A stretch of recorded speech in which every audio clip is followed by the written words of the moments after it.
So hello scholars, हम army public school class 4 EVS कर रहे थे। बच्चों ईवीएस में हमने चैप्टर नंबर 6 तक कंप्लीट कर लिया है। आज हम देखने जा रहे हैं चैप्टर नंबर 7 जिसका नेम है टीथ एंड टंग। बाकी इसके पहले की चैप्टर की सारी वीडियोस की लिंक आपको डिस्क्रिप्शन में मिल जाएगी। प्लेलिस्ट बनी हुई है एपीएस क्लास 4 ईवीएस के नेम से, तो वहां से आप सारी वीडियोस एक साथ देख सकते हैं। बच्चों चैप्टर 7 जो टीथ एंड टंग है, इस चैप्टर को जब आप पढ़ेंगे तो कुछ एक पॉइंट्स है जो आप सीख जाओगे, इसको जानने लग जाओगे।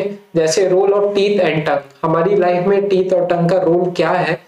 पार्ट्स ऑफ टूथ, हमारे कितने तरह तरह के टीथ होते हैं, मींस पार्ट्स ऑफ टूथ सीखोगे, टाइप्स ऑफ टीथ सीख जाओगे। टेकिंग केयर ऑफ टीथ, अपने हमारे जो टीथ हैं उसकी कैसे हम केयर कर सकते हैं और हमारी टंग की भी कैसे हम केयर कर सकते हैं। तो पहले हम बच्चों इसकी एक्सरसाइज करेंगे, इसके बाद हम एक एक्सप्लेनेशन वीडियो में सारा हम चैप्टर कवर करेंगे, एक्सप्लेन करेंगे। तो देखो एक्सरसाइज में हमारा सबसे फर्स्ट जो क्वेश्चन है इसमें है टिक द करेक्ट ऑप्शन। कह रहे हैं जो भी सही है ऑप्शन है उसको टिक करो। तो यहाँ जो ऑलरेडी टिक है इसको आप सही नहीं मानना, हो सकता है कि ये गलत भी हो, तो मैं यहाँ पे आंसर आपको सब बता रहा हूँ, उस हिसाब से आपको क्या करना है, इसको फिल आउट करना है। तो बच्चों सबसे पहले अगर हम देखें फर्स्ट वाला, these are temporary set of teeth. कह रहे हैं कि ये जो है वो टेम्परेरी सेट ऑफ टीथ है, परमानेंट नहीं होते, तो वो है ऑब्वियसली मिल्क टीथ। कौन हो जाएंगे? मिल्क टीथ, बी हो जाएगा इसका करेक्ट आंसर। इसके बाद हम आ जाते हैं सेकंड पे, herbivore do not have these teeth. Herbivore के पास ये वाले टीथ नहीं होते, तो कौन से नहीं होते? कैनाइंस नहीं होते उनके पास। कौन से? कैनाइंस। तो सी हो जाएगा इसका आंसर। आ जाते हैं हम थर्ड वाले पे, there are dash teeth in each jaw of an adult human beings. हर जॉ में एडल्ट ह्यूमन बींग्स के कितने टीथ होते हैं? टोटल हमारे 32 दांत होते हैं, लेकिन हर जॉ में पूछ रहे हैं लोग, तो हाफ हो जाएंगे उसके, दैट इज 16। जो मैं ब्लैक पेन से टिक कर रहा हूँ वही है उसके सही आंसर। ठीक है, इसमें 32 टिक है तो ये गलत है, तो ये हो जाएगा हमारा सी आ जाएगा थर्ड का आंसर। क्लियर। आते हैं हम बच्चों फोर्थ वाले पे। फोर्थ में लिखा है the central part of the tooth is called. जो हमारे टूथ का सेंट्रल पार्ट है उसको हम क्या बोलते हैं? तो उसको हम बोलते हैं बच्चों पल्प। क्या बोलते हैं? पल्प। तो इसका बी हो जाएगा सही आंसर। क्लियर, फोर्थ का बी।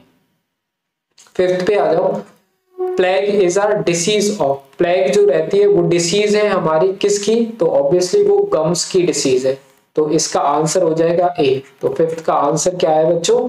ए हो जाएगा, है ना, gums.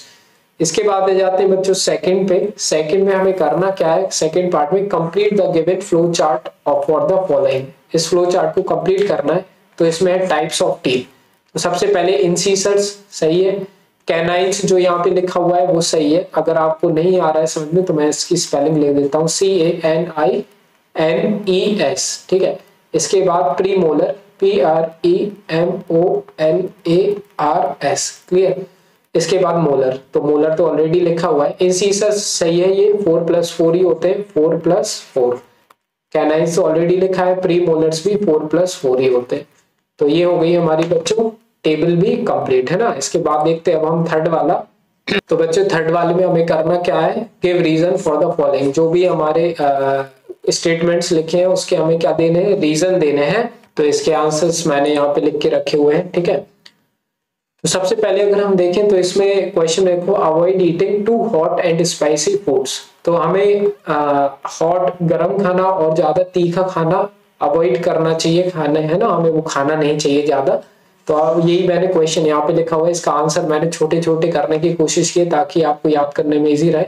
It is so because it can cause blisters on our tongue. तो हमारी टंग्स पर ब्लिस्टर्स आ सकते हैं, इस वजह से हमें ये अवॉइड करना चाहिए स्पाइसी फूड खाना, है ना, या फिर हॉट फूड खाना।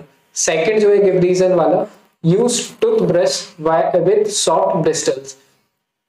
तो हमें सॉफ्ट टूथब्रश यूज करना चाहिए ना, जो हमारा ब्रश रहता है वो सॉफ्ट होना चाहिए। ऐसा क्यों? वो कह रहे हैं ऐसा क्यों होना चाहिए? तो it is so because soft bristles helps in removing food particle stuck between our teeth. ये इसलिए क्योंकि सॉफ्ट ब्रिस्टल्स जो रहेंगे ना, तो वो जो हमारे टीथ जो है उसके बीच में जो फूड पार्टिकल्स है उसको वो निकाल सकता है, लेकिन अगर हार्ड होगा तो वो नहीं निकाल पाएगा इजीली, और हमारे टूथ में भी प्रॉब्लम हो सकती है अगर हम हार्ड ब्रिस्टल्स यूज करते हैं। थर्ड वाला जो है गिव रीजन वाला, उसका है always rinse your mouth after eating food. जब भी खाना खाओ तो हमें थोड़ा माउथ को वॉश कर लेना चाहिए। तो ऐसा क्यों? क्योंकि मीन्स खाना खाने के बाद, है ना। तो it is so because it protect us from the tooth decay and cavities. तो अगर हम खाना खाने के बाद अपना माउथ है जो वो वॉश करेंगे, रिंस करेंगे, तो उससे क्या होगा कि जो भी हमारे मुंह में जो भी थोड़े बहुत पार्टिकल्स रह जाते हैं फूड के, तो वो बाहर निकल जाएंगे, जिसकी वजह से हमें टूथ डिके या फिर कैविटीज नहीं होगी। क्लियर? तो इस वजह से हमें ये करना चाहिए। थर्ड हो गया हमारा। फोर्थ पे आ जाए तो इसमें लिखा हुआ है गिव रीजन वाले में, use a tongue cleaner to clean your tongue daily. हमें रोज टंग क्लीनर का यूज करना चाहिए टंग को क्लीन करने के लिए। ऐसा क्यों? तो इसमें लिखा हुआ है it is done to avoid bad breath. तो जब अगर आप टंग क्लीनर यूज नहीं करते तो आपके मुंह से बैड ब्रीथ नहीं आएगी, बुरी बदबू नहीं आएगी आपके मुंह से, है ना। तो उसको टंग क्लीनर को यूज करके आप इसको अवॉइड कर सकते हैं। तो इस तरीके से 4 तक तो हो गए हैं बच्चों हमारे। अब हमें करना है फिफ्थ वाला ही पार्ट, इसका गिव रीजन ही वाला है।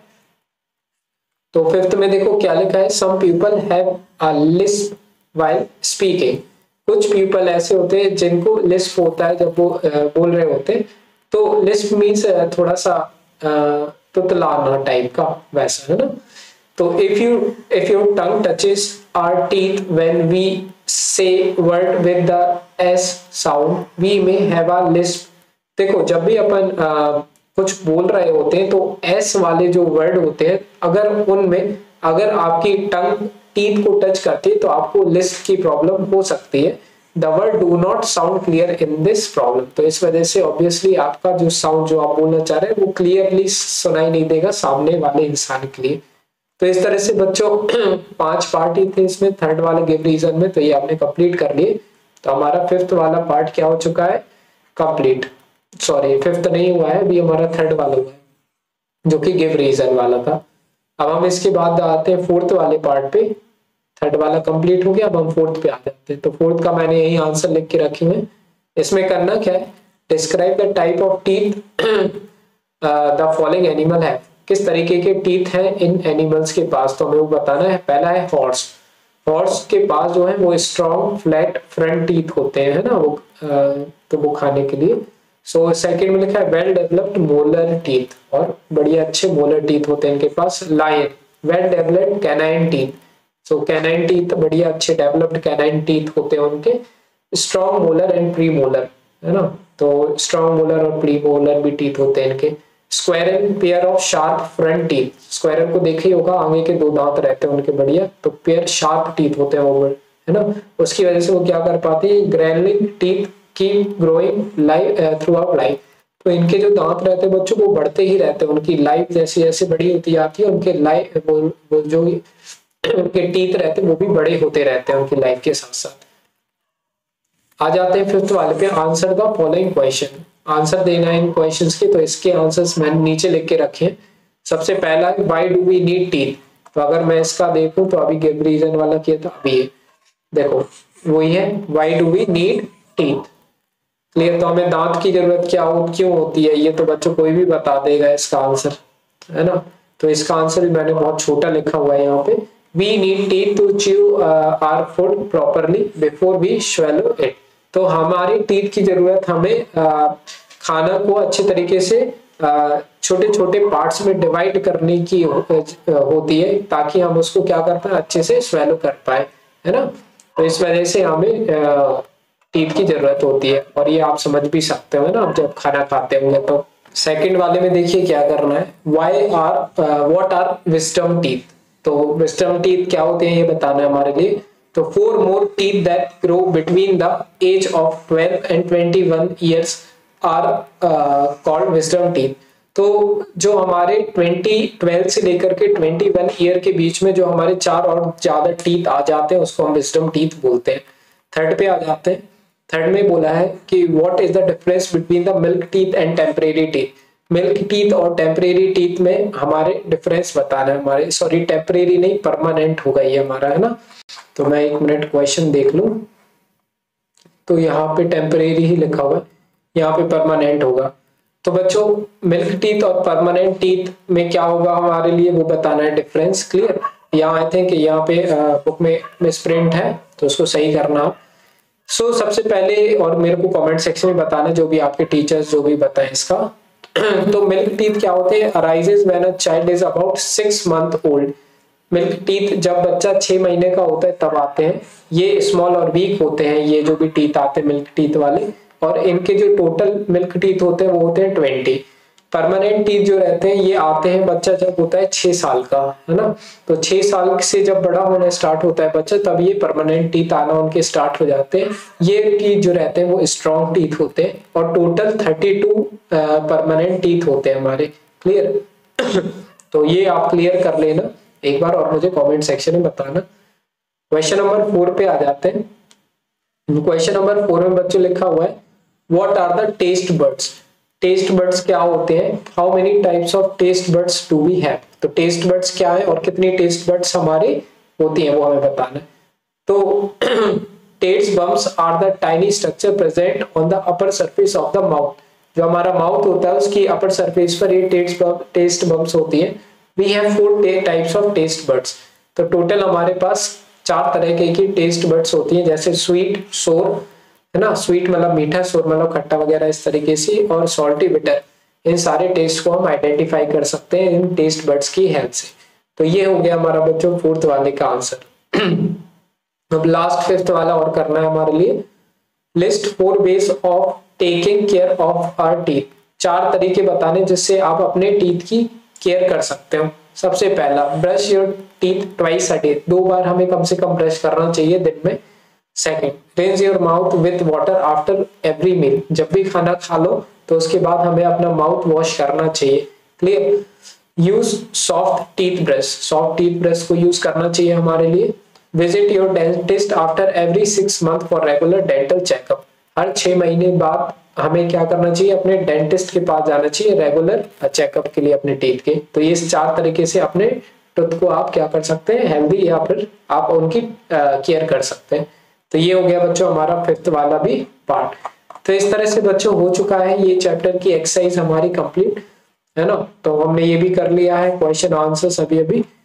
इसके बाद देखेंगे हम चैप्टर नंबर 8 नेक्स्ट वीडियो में। सारी वीडियोस की लिंक मिलेगी डिस्क्रिप्शन में। प्लेलिस्ट बनी हुई है एपीएस क्लास 4 ईवीएस के नेम से, तो वहां से एक साथ आपको सारी वीडियो दिख जाएगी। प्लेलिस्ट की लिंक डिस्क्रिप्शन में मिल जाएगी, या फिर आप चैनल पे विजिट कर करके वहां से भी देख सकते हैं सारी वीडियोस एक साथ।